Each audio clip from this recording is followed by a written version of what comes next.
के देखिएगा, इसमें 6 शेयरों के बॉटम हैं। खैर हम बार बार उसी पे नहीं जाते, कुछ और चीज़ें भी आपके सामने रखते हैं। आज की जो प्रॉब्लम है वो क्रूड डॉलर भी बन रहा है, आपको पता है डॉलर तो खैर आई, क्रूड भी है।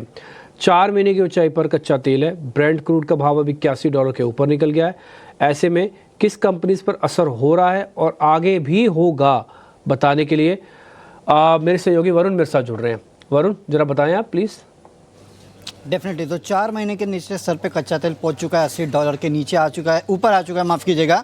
और पिछले एक हफ्ते में अगर आप देखेंगे तो 6% के ऊपर की रैली जो है वो कच्चे तेल में हो चुकी है।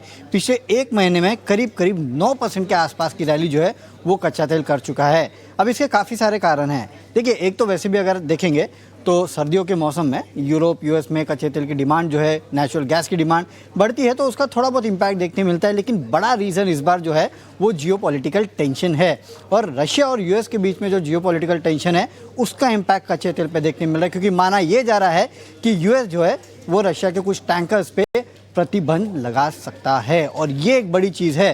क्योंकि देखिए, नो डाउट इसका इम्पैक्ट ग्लोबली कच्चे तेल पे पड़ रहा है, लेकिन इंडिया जो है वो वैसे भी अगर आप देखेंगे तो इंपोर्ट करता है कच्चा तेल, और रशिया से भी हम इंपोर्ट करते हैं, और एशिया की बाकी कंट्रीज जो है वो भी करती है। तो इसका इम्पैक्ट जो है वो दरअसल कच्चे तेल पे देखने मिल रहा है। इसके लिए कच्चे तेल का भाव इस तरह से तेज़ी में आपको देखने मिल रहा है।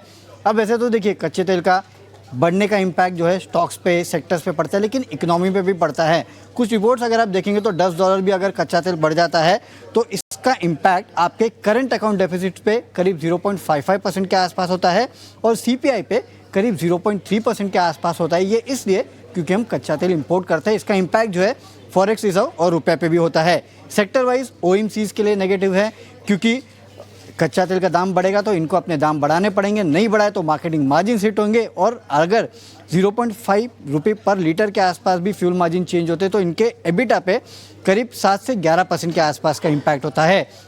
पेंट्स, एविएशन, इनको अगर आप देखेंगे तो करीब 40% के आसपास का इनका रॉ मटेरियल कॉस्ट जो है वो कच्चा तेल होता है, और सबसे ज़्यादा पेंट्स का जो है वो यहाँ पे होता है। इसके अलावा टायर, इनका भी, सीमेंट का भी करीब 40 से 50% के आसपास का जो रॉ मटेरियल कॉस्ट होता है डायरेक्टली या इनडायरेक्टली कच्चे तेल से लिंक्ड होता है। तो ये वो सेक्टर्स है जिनको सबसे ज़्यादा नेगेटिव इम्पैक्ट होता है। और जाहिर सी बात है, टायर पे नेगेटिव इम्पैक्ट है तो ऑटो कंपनियों पे भी नेगेटिव इम्पैक्ट होगा, ओएमसीज पे नेगेटिव इम्पैक्ट है तो ऑटो कंपनीज पे भी नेगेटिव का इम्पैक्ट देखने मिलेगा।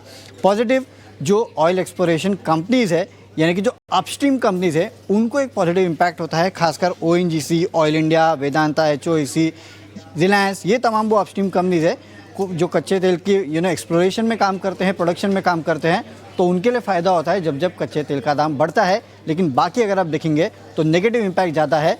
सेक्टर्स, स्टॉक्स छोड़ के इंडियन इकोनॉमी को भी अगर आप देखेंगे तो कच्चे तेल के बढ़ने का जो है काफ़ी नेगेटिव इम्पैक्ट हमें भी होता है। तो एक लेकर क्रूड को लेकर पूरी जानकारी आपके सामने आ गई है, लेकिन मैं क्रूड के साथ साथ ना एक चीज़ आपको और भी नोटिस कराऊंगा। जैसे मैं सुबह भी जिस पे बात कर रहा था उस समय मेरा थोड़ा सिस्टम हैंग था, लेकिन अभी ठीक है। आप ना यूएस बॉन्ड यील्ड्स को ज़रूर चेक करना। सुबह भी हमने आपको नोटिस कराया था, जब 5 के लेवल्स भी आपको अभिषेक जी ने बता दिए थे। वो जो 5 के लेवल्स लगे थे वो लगे थे अक्टूबर 2023 में।